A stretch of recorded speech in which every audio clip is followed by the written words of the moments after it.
Hello everybody and welcome back to another video. Today we're going to be checking out the Death Korps of Krieg Origins and Lore, Warhammer 40k lore by Arbitor Ian. Yes guys, so many of you guys have been recommending Arbitor Ian to me since I started doing these lore videos back, well, when we started doing Warhammer videos in general, I guess. So it's been a long time coming since I checked out his channel, and I just haven't really gotten around to it, but now we're going to be getting around to it today, especially after yesterday I just uploaded those Kill Team trailer videos. Those were awesome, by the way. I fucking really vibe with those again. And thank you to everyone who let me know what that airborne was. That was fucking sick. I'm gonna definitely look them up for sure, and if they have miniatures, I might even look into those, because like, damn, I really fuck with them. But either way, yes, a lot of you guys on that video recommended to me watch the Death Korps of Krieg video by Arbitor Ian. Apparently uploaded, what, 3 weeks ago here? Yeah, 3 weeks ago. So pretty up to date, all things considered. So yeah, I figure why not check it out. I'm interested in Death Korps of Krieg. What do I know about them?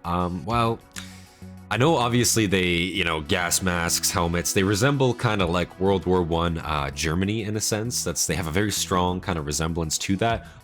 Devastating amount of artillery, small arms. They have the horses that aren't horses, that are kind of horses, that they fucking charge on. They use those kind of as a flanking force, a rundown force, as Cav is supposed to be, but they also use it almost suicidally, I would say. And we see them take down Astartes in that method, being just a baseline human, so it's very impressive. Those are kind of a force to be reckoned with in a sense, especially if they can close the distance, but very, very risky. So these guys are kind of, they're very sacrificial from what I know. I think they're paying like retribution or something, but I'm not entirely certain. Obviously, we're here to check out more about them, check out the lore behind them, because again, I've seen them, I think they're fucking sweet, but I don't know a whole lot about their actual their history, I guess, you know what I'm saying, their culture. We did watch some short stories, some narrative works about them, so that gave a little bit of context, obviously, and that's where I get the whole like retribution. They're paying for like a crime, paying for like a sin in a sense. But to actually learn more about that, see what that's all about, I think that'll be really interesting. So yeah, big shout out to our members, the Hastati and the Triarii out there, Paralyzed, Tortoise. I appreciate you. You guys inspire me to make more content for you guys every single day.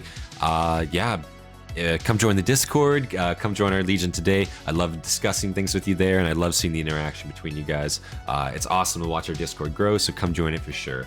Yeah, am I forgetting anything? Yeah, leave a like, subscribe for more content, and leave your recommendations down in the comments below. And without any further delay, let's get right into this video. Hi gang, the Death Korps of Krieg have become one of the most iconic regiments in the armies of the Imperium of mankind, and not just because of silly Also, not to pause right off the bat, but I will be writing stuff down. This is a lore video. I like to retain knowledge. I will be writing stuff down. Sorry if that annoys anybody. Hi gang, it's a lore video. The Death Korps of Krieg have become one of the most iconic regiments in the armies of the Imperium of mankind, and not just because of silly shovel memes. Clad in greatcoats and gas masks, deployed only to the most desperate of battlefields, the Death Korps are a grim reminder of how far the fanatics of the Imperium are prepared to go. I love this illustration. The wheels of the Astra Militarum grinding on. Sent to the most grinding of fucking battlefields. That's cool. As always, if you'd like to support the channel, click likey, subscribey, have a look in the description for links to affiliates, or stay tuned at the end for the latest merch. Wow, look at that merch. Though every regiment raised... And obviously, guys, for those of you recommending Arbitor Ian, man, I gotta say, if you'd like to support the channel, click likey, subscribey. Go check out his membership. Also, his merch looks fucking sick. I wish I had some merch like that. His merch looks fucking sick. Go check out his merch. Links to affiliates, or stay tuned at the end for the latest merch.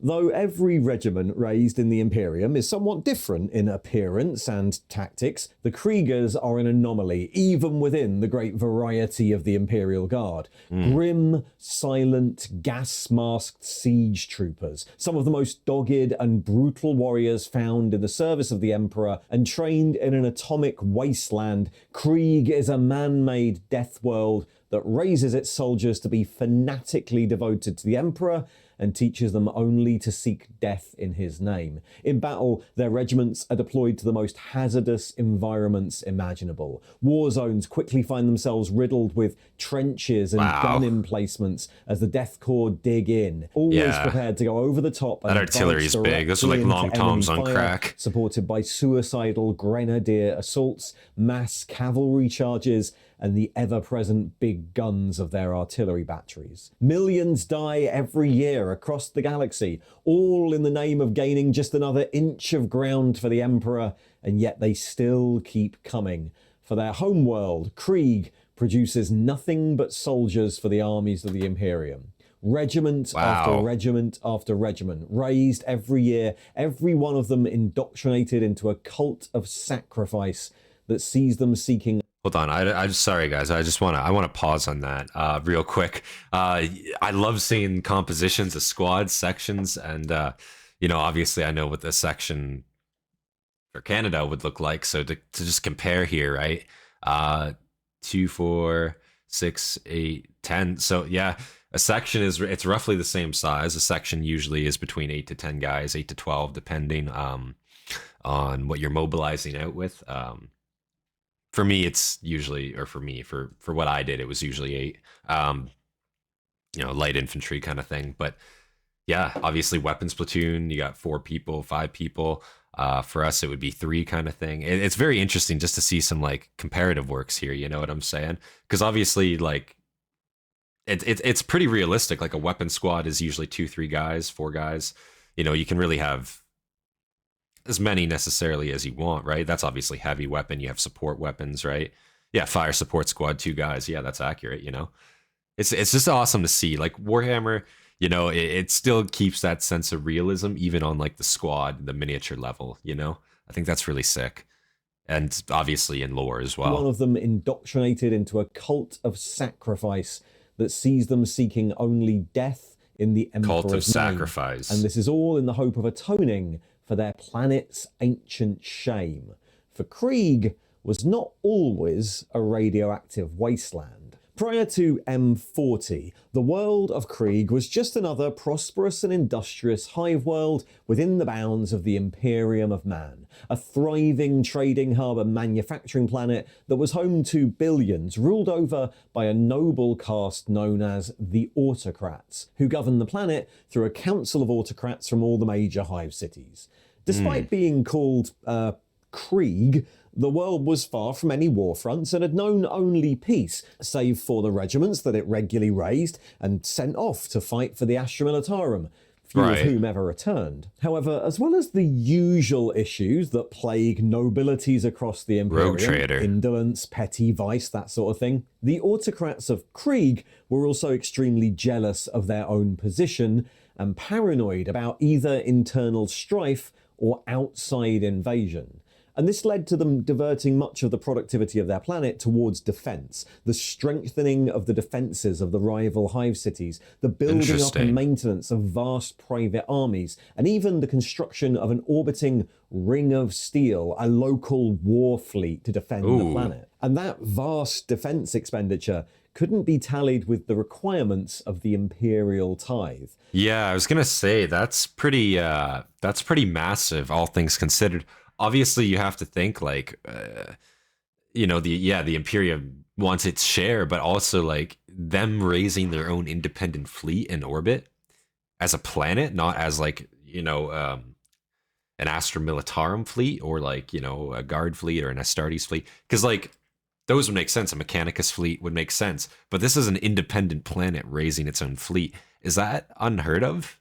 Is that like allowed in the Imperium? I would assume they probably wouldn't like that, because that's kind of like, if you have your own space fleet, you can do some shit with that, you know. And I assume the Imperium would probably want to clamp down on that as much as possible. So, you know, even in general, even if they could pay the tithe, would they actually allow like a, you know, a private fleet for that planet in a sense?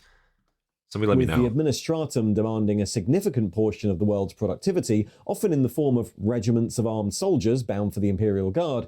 Many of the autocrats eventually came to resent the influence of the Imperium's authorities on what they saw as their world. This all came to a head in 433 M40. The Inquisition, stretched far and with limited coverage on Krieg, had begun to detect the first stirrings of discontent amongst the ruling class and dispatched orders to deploy the active Krieg 83rd Astra Militarum Regiment to a quiet backwater planet, and once there, they abducted and then interrogated its commanding officer, Colonel Jerton, searching for proof of Krieg's potential rebellion. What they found was as loyal an Imperial officer as it was possible to get. Jerton was a fanatic, a devout believer in the Imperial cause, and an uncompromising commander who'd also heard the same rumours and was disgusted by them. Few other forces were available, and the Inquisition were reluctant to fan the flames of rebellion by deploying a fleet, so Jerton and the 83rd were recruited to journey back to Krieg under the pretense of resupplying their numbers and to ascertain the situation and report back to the Ordos. Jerton landed at the hive of Ferrograd and immediately started rebuilding his forces. Interesting that they just interrogated the shit out of this guy and then they just like straight up sent him back and they're like, yeah, you just go back under the pretense of resupply. You know, nobody usually goes back, right? But go back under the pretense of resub, and then while you're there, just check on signs of heresy, because that's pretty sus. We think they have a bone to pick. It's that cult of accountability essentially is what's coming back to bite them in the ass, even if they haven't done anything wrong yet. Like, it's just the investigative side. Like, they're just gonna they're gonna find something that you did wrong. Jerton landed at the hive of Ferrograd and immediately started rebuilding his forces, snubbing the ruling chairman of the Council of Autocrats and possibly deliberately raising tensions. The autocrats knew Jerton would never agree to their slowly moving plans. He would always support the Imperium to the death if necessary, and so, feeling under pressure from the army that was building on their doorstep, the Council of Autocrats made their fateful move.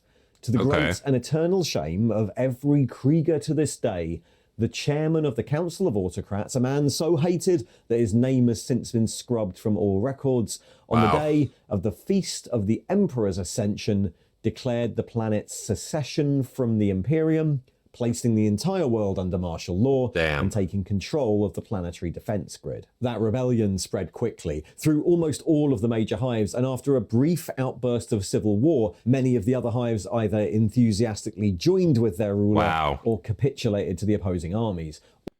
Yeah, so these are the hive cities on the planet. Yeah, I imagine that would have been a pretty split vote, because like, and like for the cities that did say yes to that, fuck me, like how stupid could you be? You know what I'm saying? Like, this is the Imperium you're talking about, your one world. There's no way you're gonna fucking fight that sauce. You know what I'm saying? So I imagine that was a pretty split vote, as they said, and I imagine a lot of hive cities straight up just like would open their gates, like, yeah, we're not a part of this. Don't blame us for their idiocy. Like, this isn't our problem, because like straight up, like, how are you going to make that decision for everyone? They're like, no, the local governor's like, fuck that. He's crazy. He's a madman. Like, I love the Imperium. I don't know about you, but... And taking control of the planetary defense grid. That rebellion spread quickly through almost all of the major hives, and after a brief outburst of civil war, many of the other hives either enthusiastically joined with their ruler or capitulated to the opposing armies. All except one. In Hive Ferrograd, with the hive's leaders unsure which way to turn, Colonel Jerton quickly organised a coup, and Ferrograd became a rallying point for loyalists.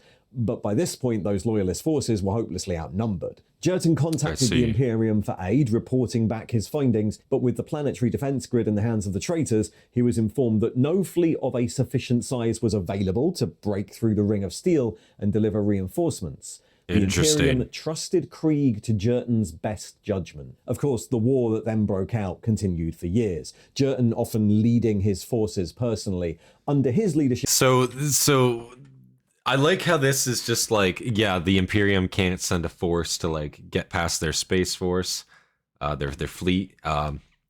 So it's turned into just like a typical war as we know it. You know what I'm saying? In a sense, where it's just like ground force via ground force, because like their space assets are so limited or not available. You know what I'm saying? And it's just basically people. Like there's no Astartes on this planet or nothing like that. It's basically just all human combatants. You know, this would be pretty hell-like. I can see where they're like World War One doctrine is going to probably start to come from here. That trusted Krieg to Jurten's best judgment. Of course, the war that then broke out continued for years, Jurten often leading his forces personally. Under his leadership, the Hive, isolated by besieging armies of rebels, held out far longer than any could have predicted. Adopting a survivalist mentality, the entire resources of the Hive, the largest manufacturing hub on the planet, were retooled towards continuing the war, and this was helped by the presence of the Adeptus Mechanicus Magos Greel, one of Jurten's closest advisors, who had returned with him from campaign. Greel began to delve into the ancient ruins underneath the Hive City. His researchers and teams of servitors developed new technologies to help in the war, high-powered lasguns, more efficient manufacturing procedures. In fact, much of the infrastructure of Ferrograd was moved below ground to save it from rebel bombing, into a new network of caverns and tunnels Greel had constructed in the ancient Underhive. Whole cities were built deep under Ferrograd to house the refugees from other hives or the population of Ferrograd whose own uphive homes had been destroyed. And eventually, deep beneath that hive, Greel discovered a terrible secret. Stored in a vault beneath the hive were ancient weapons, missiles of immense power, relics of the dark age of technology, weapons that could destroy a planet. Officially, the defenders of Hive Mega nukes. Okay, so they were just digging beneath this Hive city, trying to just excavate land, whatever, try to build homes, extra manufactorums, basically just relocate the entire Hive city underground. And while they were doing this, they found some fucking ancient bunker, and inside there was a mega nuke, essentially. Probably not a mega nuke, but some world-ending weapon. Goddamn. Looks like a mega nuke. This picture, at least, gives me the idea. Weapons that could destroy a planet. Officially, the defenders of Hive Ferrograd, so did he use it on himself? Officers decided that they could never be used. So destructive could they be to the world. But as the war dragged on, the stockpile became more and more tempting. After years more of grueling warfare, and with the defenders of Hive Ferrograd bled dry, Jurten finally gave in to the advice from Magos Greel, who had calculated no other possible way to win. Heading off an attempted coup by his own senior officers, Jurten gave the order. Again, on the feast of the Emperor's Ascension, now renamed Independence Day by the rebels, the entire stockpile of ancient missiles were launched into the atmosphere. It was known as the Purging of Krieg. Holy shit. Days, the climate of the planet collapsed. Atomic fire swept across the surface, hives burned, and untold billions died, freezing in the cold of a nuclear winter. The air was poisoned. The only survivors, those that could escape to the subterranean fallout shelters underneath the hives. Both sides suffered unimaginable losses, but the loyalists had at least been prepared, and Colonel Jurten's purge had evened the odds. But while the planetary defences were now all but deactivated, and the cruisers of the Ring of Steel bereft of resupply or command, the industry and infrastructure of Krieg was gone too, and with it its value to the Imperium. To the wider Imperial authorities, the planet was simply written off, lost, with nothing of value worth recovering. The grim Colonel Jurten had destroyed a planet to stop it falling to the rebels, and Krieg would be of no more value to the wider galaxy. Well, however, like you killed billions of people on the planet. Like it's no longer of use. Like what, I mean, even if you're gonna lose, man, I mean, like I guess, like, if I can't have it, no one can kind of mentality. But Jesus, you know, yeah, you're dooming the planet to be irrecoverable after that. Like, fuck. On the planet, Obviously under the not surface, in this the case, but survivors typically- still fought on. Ferrograd had been moved entirely into the Underhive, a total war society dedicated to the production of soldiers to keep their conflict going. Tests were conducted, finding that troopers, covered head to toe, masked, their uniforms impregnated against the foul air and radiation, could survive on the surface, and the youth of the Hive were inducted into new armies who marched out from Ferrograd towards the rebel hives, slowly clearing the ruined cities of the remains of those rebels, many of whom were now hideously mutated and living in the rubble. Jurton eventually died, likely from complications from radioactive fallout, but for the next 15 generations, the descendants of the survivors fought on. The world evolved into a planet-wide war zone. 15 generations. So that's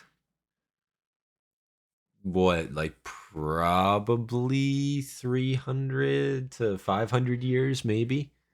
I'm not a math guy, you know what I'm saying? But probably about 300 to 500, I'd have to guess, around that range. 400 to 500. Fuck me. So they were just involved in a massive struggle for a couple hundred years at least, and this is the result of that. And in radioactive war, the planet's fucked, and it's just a matter of, can we take the planet back for our cause? Fuck. That's brutal, man. Fought on. The world devolved into a planet-wide war zone. In an attempt to stop communication between the rebel hives, they were besieged by Ferrograd's new armies. Over hundreds of years, a constant bloody war of attrition waged between the secessionists and the loyalists, both sides growing ever more fervent, brutal, and callous in their devotion to their cause. The planet's surface became covered with trench lines and razor wire, fed by the bones of generations of dead as the new settlements of Krieg spread under the surface, each generation knowing only war as they carried on the fight. And finally, new technologies were introduced by Greel, unhallowed ways to speed up the production and hardiness of Ferrograd's young soldiers, such as the controversial Vitae womb, naming themselves the Death Korps. The gas-masked and great-coated descendants of the survivors battled through the rad wastes and ruins for 500 years. There it is, 500 years. The loyalists slowly retook the world. 4 months after the final reconquest of Krieg, the first Imperial shuttle touched down on the planet in centuries. The Krieg commanding officer, a gas-masked colonel who, after being forced to give a name, stated it as Jurton, declared the planet loyal and professed the great desire of his people to atone for their sins. In tribute, they offered up not one, but 20 fully trained regiments for the Imperial Guard. 20 regiments of, by this point, veteran siege troopers, formed and equipped, and with each of their commanders requesting the most hazardous war zones for assignment. And in addition to this, there was an entire subterranean society dedicated to the production of even more. That's kind of nuts. So, like, the Imperium ripped this planet off completely, but during their 500-year-long struggle, they came back. The loyalists won, remembered the Imperium existed after all that time. After they came back, they're like, yeah, we're here. We're actually reformed. And also we have bunkers, and they're fucking stocked full of soldiers for you. Because now we have no one to fight, and we're dedicated entirely to war. We have a total war society. And I can imagine like 20 fully trained regiments. Maybe that's not,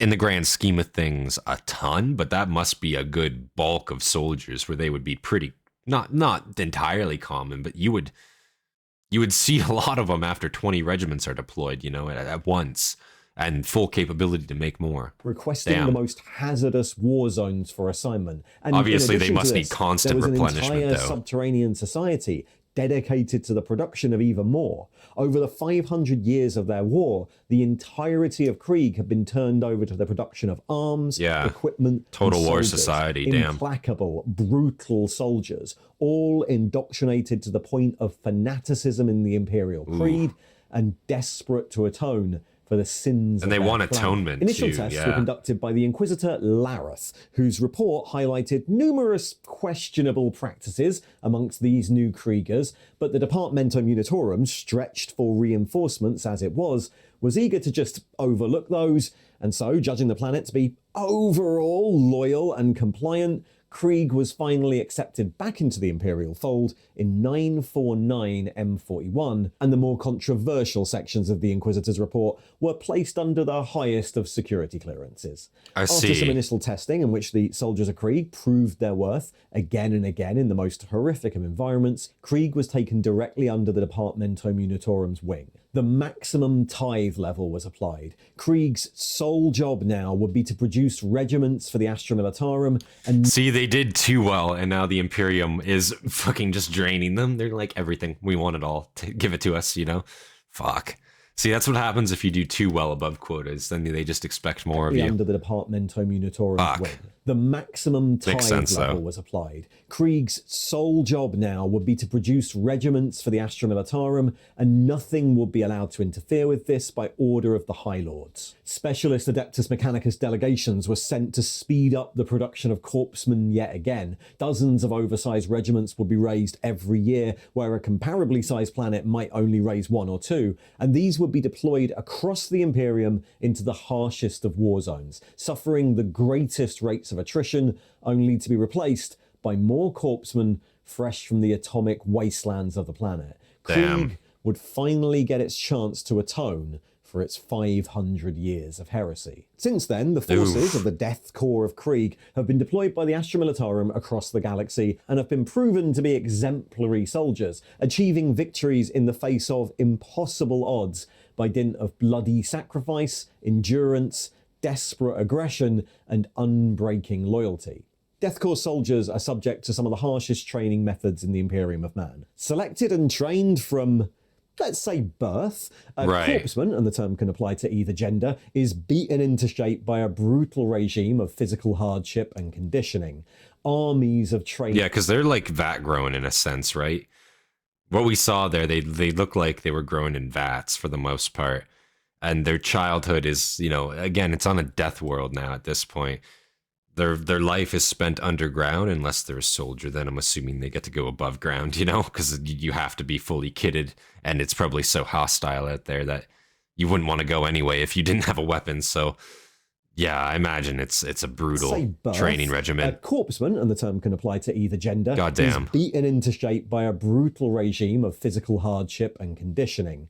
Armies of the uniforms look sick though. I really enjoyed the Death Korps. I'm sure a lot of people do. Radioactive ruins, mock battles that are still fought at full lethality, ensuring only the strongest and most capable survive. Amongst the war-blasted so they're not training battles, they're actually just shooting at each other. Minefields, dig trenches into the blood-soaked mud, and are thrown into the most dangerous environments the planet can offer. Given the way their regiments operate, corpsmen are cross-trained in all standard Astra Militarum weaponry and equipment, with a particular emphasis on hand-to-hand combat with bayonets and battlefield engineering, construction of trench works and defences. For most Krieg soldiers, this life is all they know, an existence completely dedicated to training and warfare, with no goal other than deployment into the Emperor's armies and a death in his name. In fact, it's that mindset that's the most unique thing about the Death Korps of Krieg, and the most unsettling for those they fight alongside.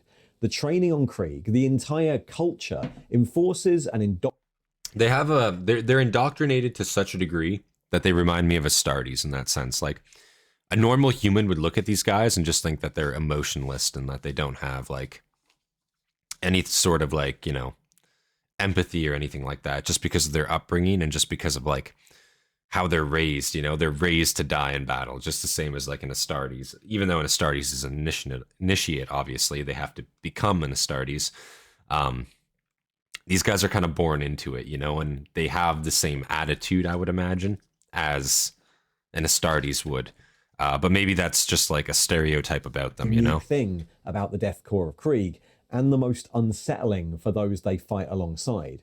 The training on Krieg, the entire culture, enforces and indoctrinates its population into an extremely rigid and fatalistic philosophy known as the cult of sacrifice. To the Kriegers, Theirs is a legacy of shame. Shame for their planet's rebellion, and shame for the steps taken to return it to the Emperor. A corpsman's only goal should be atonement, and their only purpose is to spend their life in the service of the Emperor. Their entire lives are lived so that they might find death in the Emperor's name. Their only ambition to die in such a way that their death counts for something. Anything. Damn. The expenditure of another enemy bullet, the gaining of an inch of land, the advancement of a trench line or a dugout another centimetre. By such tiny sacrifices are the Emperor's plans advanced, and the life of a corpsman is an acceptable expenditure for that cause. Their doctrine dictates that any battle where their capacity and willingness to fight and die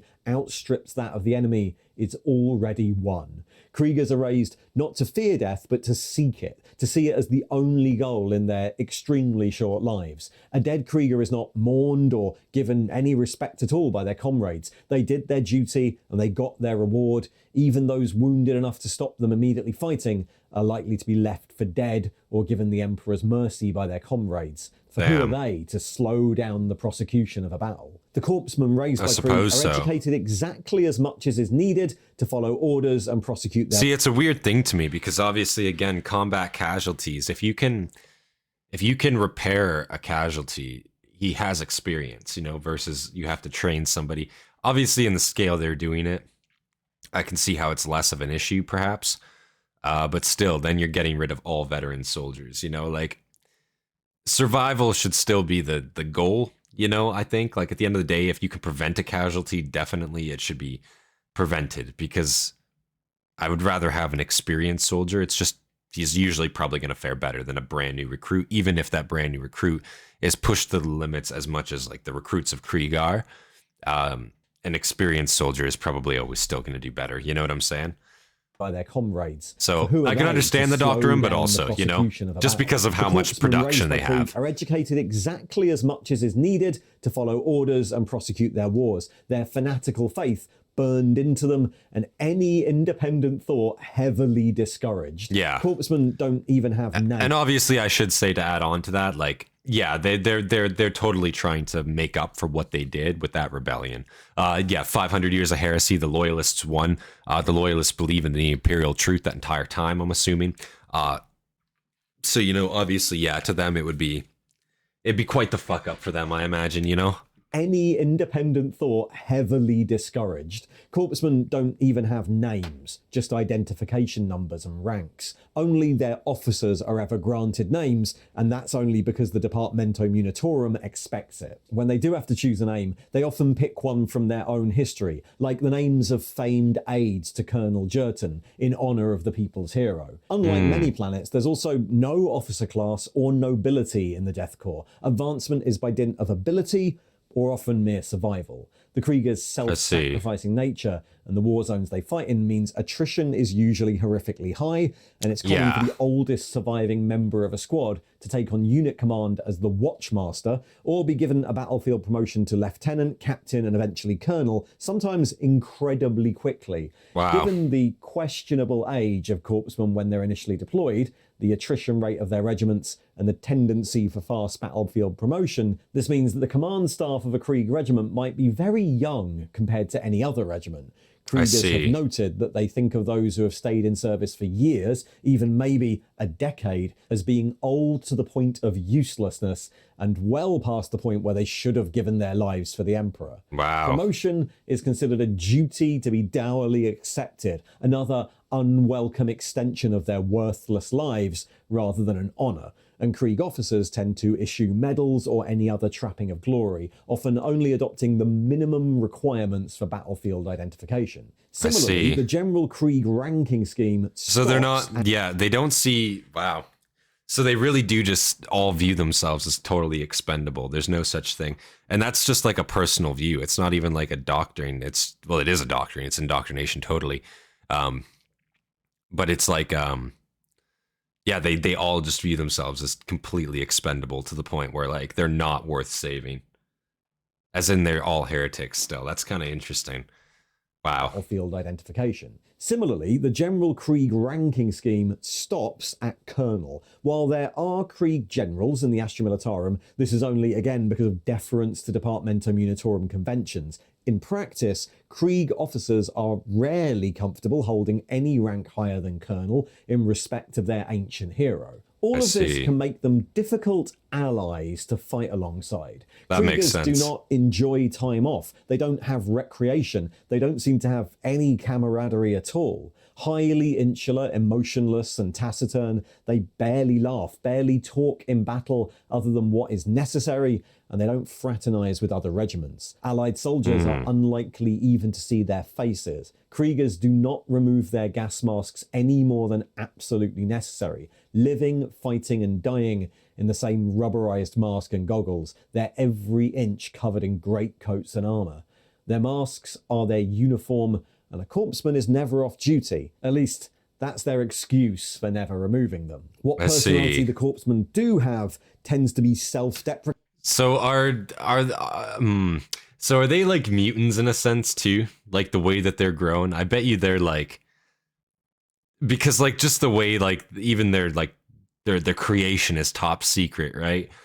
I bet you they're fucking, their faces are fucked up or something. There's something wrong with these guys. They definitely aren't just baseline humans or some shit like that, you know?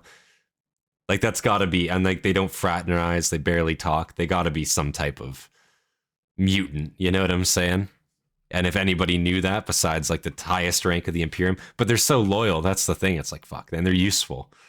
But they're just fatalistically willing to die for like, for the cause, you know, I guess. Goddamn. Morbid and fatalistic, and they've been known to make and carry relics of death into battle. This all tends to generate quite a lot of suspicion and resentment within the regiments fighting alongside them, especially if Krieg officers are given overall command of other regiments. Commissars attached to the Krieg formations frequently have to serve as liaisons, smoothing over misunderstandings with other regiments and perceived insults that the insular Krieg officers may not even know they've caused. Krieg commissars also experience a slightly different battlefield role. The mentality of the Krieg means that morale is rarely an issue. The Krieg regiments are morally disciplined, reliable, and self-sufficient, and they have the lowest desertion rates in the Astra Militarum.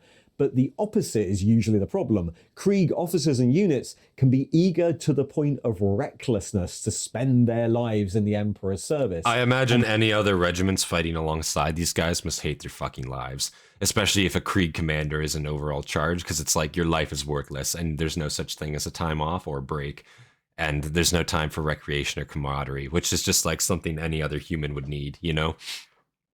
So that's kind of fucked. Like I can imagine it would be hell to serve alongside these guys. To the point of recklessness to spend their lives in the Emperor's service, and their attached commissars frequently have to rein in their desire to continually advance even when withdrawal might be more expedient. Given their new status, Krieg raises a whole range of different regiments for the Imperial Guard, from tank formations to artillery batteries, but the most common force raised by the planet are their famed siege regiments. These are massively oversized infantry regiments consisting of thousands of corpsmen designed to operate as a battering ram, first by besieging and entrenching themselves around the enemy, and then by going over the top as a human wave, battering themselves against prepared positions until a breakthrough is eventually achieved. The fundamental doctrine of the siege regiments is to push forward at all costs once committed, heedless of casualties, until either their position is achieved or the attack called off by high command. I imagine the orcs would be a hard counter to Krieg. Maybe that's incorrect, but I imagine these tactics would not work against an orc army at all, because they're just outmatched. They're trying to get into melee range, and you're not going to out-melee an orc as just a footman, you know, as a foot soldier. So it's like, damn, you know, obviously this shows like Astartes fighting alongside them. Maybe your chances would be better, but still never in an open field against an orc army, no. To support this, the siege I imagine they must be. deployed. Somebody actually let me know before we go on. Somebody let me know. Like, would an orc army be a hard counter, like tabletop wise, like even lore wise, for the Kriegsmen? I imagine it would. I don't even know who. Other humans, obviously, I'm sure Chaos they could take the initiative against. Eldar, I'm sure that these guys would be pretty good against, just because human waving the Eldar would always work. I'm trying to think who else. Tyranids would be iffy. Very, very iffy. Because, like, part of me thinks, like, their defensives, like, their defense might work, but obviously Tyranids can probably burrow and whatnot, and they can come from the fucking sky, they can fly, some of them. So, like, yeah, it's hard to say. I guess defensive-wise, Tyranids they do well against, but not offense, probably. Because, again, you're charging into a Tyranid force, you don't really want to do that. Achieved, or the attack called off by High Command. To support this, the siege regiments are often deployed with massed artillery formations, providing cover for their attacks, or designed to soften up the enemy positions ahead of the big push. Kriegers make use of emplaced artillery far more than many other Imperial Guard regiments. Whole batteries of Earthshaker or Medusa trailers frequently deployed into the trenches. Their method of advance also sees them preferring specially modified and heavier forms of transport and armour. Krieg regiments tend to dislike the lightly armed Chimera transport and prefer far larger vehicles like the Gorgon, an assault boat that can deploy far more corpsmen and is durable enough to survive the grind across no man's land. Similarly, while the Kriegers do open top though, which is a bit sus. They tend to be of the fully environmentally. Or maybe that was just like a model diagram. They field a great number of heavier tanks, from super heavies like the Baneblade to the lighter, more maintenance-friendly Macarius battle tanks. There are even homegrown marks of vehicle developed by the Kriegers during their civil war that still occasionally see service in the siege regiments, preferred for their simple construction, such as the light Siegfried scout tank and the massive slab-sided mobile fortress that is the Ragnarok heavy tank. In addition to those standard siege regiments, it's kind of cool looking. The Death Korps of Krieg have a few. They look antiquated though, for sure. Definitely homebrews. Slightly from their regular Astra Militarum counterparts. Krieg regiments, like many regiments, use grenadier units, heavily armed veteran warriors, but rather than the infiltrators or special forces like drop troopers of say, the Cadian Kazakin or the Militarum Tempestus Scions, Krieg grenadiers are utilised as heavy line breakers.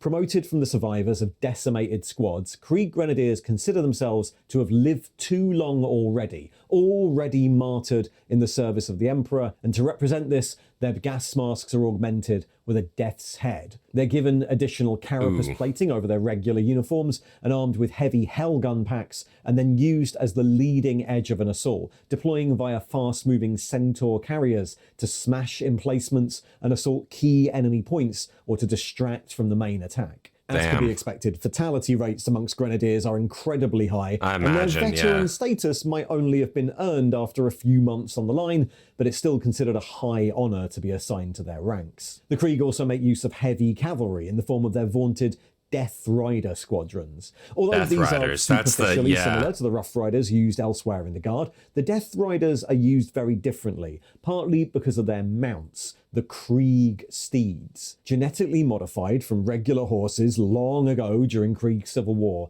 the Krieg steed is an engineered weapon capable of incredible levels of endurance and environmental tolerance. I see. Bred with additional biosculpted organs, subdermal armour, and an implanted drug injection system, their steeds are larger, faster, and way more aggressive than regular horses. I see. And their engineered hooves allow them to cross much more difficult terrain than many other Rough Rider formations. Their riders are chosen from those rare Kriegers that show some aptitude for independent thought and are armed with sabres, pistols, and the standard explosive hunting lances, and it's common for Krieg officers explosive hunting lances. Okay. Death Rider squadrons are used for reconnaissance and scouting, like many other Rough Rider formations.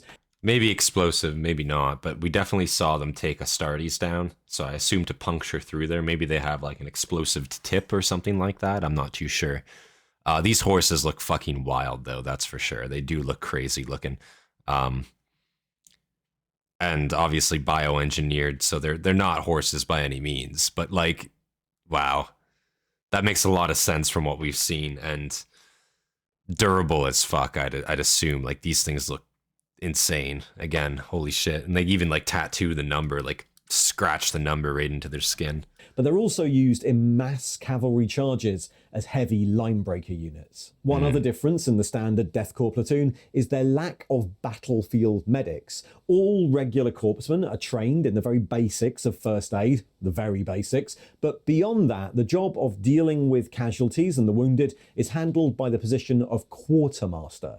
These troopers are drawn from the most fanatical and faithful of the corpsmen, and it's their job to administer the Emperor's mercy to any soldier who suffers wounds that leave them unable to advance with their squad, and also to reclaim their clothing, weapons and equipment for use by future recruits. Damn. The lives of the Death Korps might be spent for minimal gains, but the wartime mindset of Krieg considers the reclamation of working equipment to be of way higher importance. And clothing finally, is the Kriegers crazy. Are also rightly Clothing famed for would be like the quality of their easiest to make. siege engineers. All corpsmen are trained in basic battlefield engineering, trench and dugout Nice. construction and the like, but those with an aptitude for this are assigned to the Engineers Corps, specialists in deep mining and underground construction. Krieg engineers build shafts, tunnels and saps underneath enemy lines and underneath enemy fortifications, a horrifically dangerous job fighting in the claustrophobic confines of subterranean tunnels. They're armed and armoured for this. They often carry short-range shotguns and gas grenades and shells, and come equipped with specialist auspexes, melter charges and digging equipment. Their support crews might carry mole launchers, tunneling their explosive charges through to enemy trenches, or for deep infiltration, the engineers are experts in the use of equipment like the Hades breaching drill, a boring machine used to cut through the last few yards of a tunnel, allowing an engineer force to storm enemy underground positions with the element of surprise on their side. With their particular preferences and skills, the Death Korps of Krieg are one of the most useful tools that the Imperium has relatively recently found at its disposal, an entire world of willing sacrifices, so deeply indoctrinated they can be deployed to any battlefront, any war zone, and be relied upon to fight the hardest without need for honour or recognition. To those they fight alongside. And even I will say, I do like the aesthetic of like the Krieg officers. Again, even though they don't like being high ranks or high ranked, like they do just look aesthetically sick. You know, you have obviously just the chest plate, the officer's cap, even just the eagle on their helmet with like the mane. I don't know what you'd call that. Fucking is that? I guess it'd just be the eagle on the top there, but I don't know what the top piece of the helmet's usually called, but they look fucking sick, man.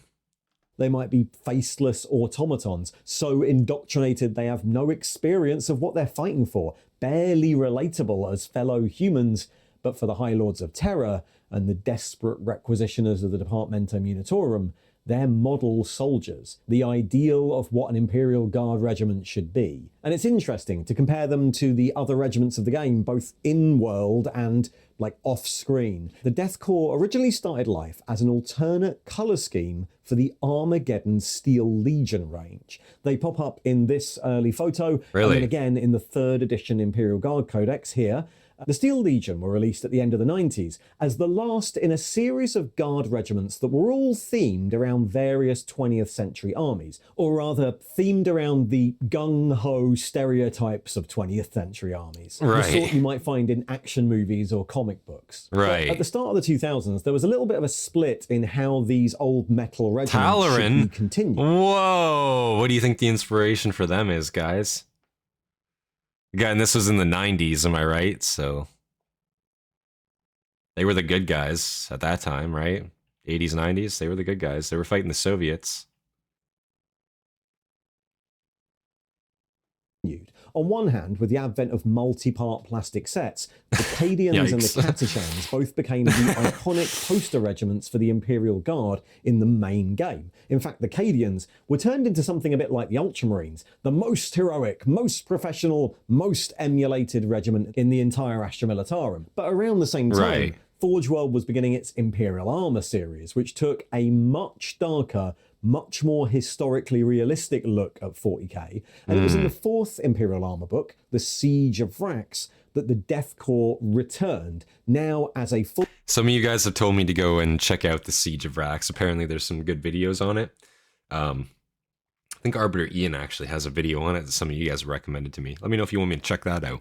The Siege of Vrax, that the Death Korps returned, now as a full resin range, obviously inspired by the battlefields of World War I, and it's here that much of their lore was introduced. And it almost reads as a dark mirror to those poster regiments, one influenced less by the action-packed stories of wartime and more by the realities of it. And Forge World didn't just stop at making them look like real soldiers. Their uniform and tactics might be references to the First World War, but the thing that really makes the Krieg horrifically believable is their beliefs. The cult of sacrifice, a named rule for the Krieg in many versions of the game, is a reference to a real-world phenomenon, the propagandized way various countries tried to motivate their soldiers in the world wars by encouraging the veneration of martyrdom and the act of dying for the cause, and by promoting the idea that it would be shameful for a soldier to try and do anything else. Cults of sacrifice in wartime are suicide cults, and the Krieg are exactly that. That's cool. A population it's not cool, it's sick, by shame and kept that way by an imperium that finds it useful. So useful that it's willing to bend a lot of rules to keep them around. That shame isn't just for the official reason, the turning of their world against the imperium, but also for the way in which it was handled by a commander who would rather murder an entire planet than see it rebel. As Steve Lyons writes in Krieg, perhaps deep down, they also felt it easier to proceed as if Colonel Jerton hadn't left them, just to follow the path he had set out for them. That way, the weight of his choices could rest upon his memory alone. None of them would be culpable. And that's what all that depersonalization's for. Kriegers have no names, no faces, and an extreme reluctance to be identified as an individual. Just keep your head down, never admit anything, and die as quickly as possible. It's the only way out, the only way to go with honor. As usual with 40k, it's an exaggerated version of a real-world thing. But it's not that exaggerated. Of course, as the years went on, some of this gritty realism was also added to those main poster factions too. Even in World, the idea of those heroic professional Cadians has been shown to be a bit of a myth. That planet, before its destruction, had its nobles placing their own children in safe or glorious roles, its profiteering and black markets running under the surface, just like... And I think that's what's cool, is that all that extra lore is introduced to 40k, right? So it shows you, like, yeah, these poster boy factions, they're not as poster boy as you think. Everybody's got a dark side. Every planet has a dark history, right? Or a dark side to it, at least, you know? Nothing's ever perfect. So to show, like, the cracks in the armor, you know, in quotation marks there, obviously, amongst different sub-factions, I'd like to see that, right? Because it's realistic, you know? Glorious roles, it's profiteering and black markets running under the surface, just like you might expect of a real wartime economy. Nowadays, both the Cadians and the Krieg have their dark themes drawn from real-life wars. Ultimately, though, I think it's the Death Korps that feel more true to 40k. The Kriegers epitomise one of the things 40k does best, why it works so well as a generally anti-war war game. They're another faction, just like Space Marines, that on the surface, a newcomer might think are badass or cool, until they read even slightly further than the cover art, go slightly deeper than the silly memes, and realise just how horrific and desperate and depressingly realistic an idea the Death Korps of Krieg actually are. Yeah. Thanks for watching. Wow. Well, guys, we'll watch the end here. Well, that was jolly. If you'd like other videos just like this, there'll be one popping up on the right in a second. But in the meantime, if you'd like to support the channel, there are loads of ways you can do it. You can like and subscribe. You can look in the description below where there are some links to affiliate stores and special offers. And finally, check out the merch store. There are many more designs available on the website. Again, sick-ass merch, I will say. That's awesome. Wow. Big shout out to everybody who recommended Arbiter Ian to me there. I thought that was a fantastic video. My hair is fucked up. 1 second. I thought that was a fantastic video. He did a really good job of explaining everything in a conducive way. He also kept it to the point, you know what I'm saying? Kept it to the point.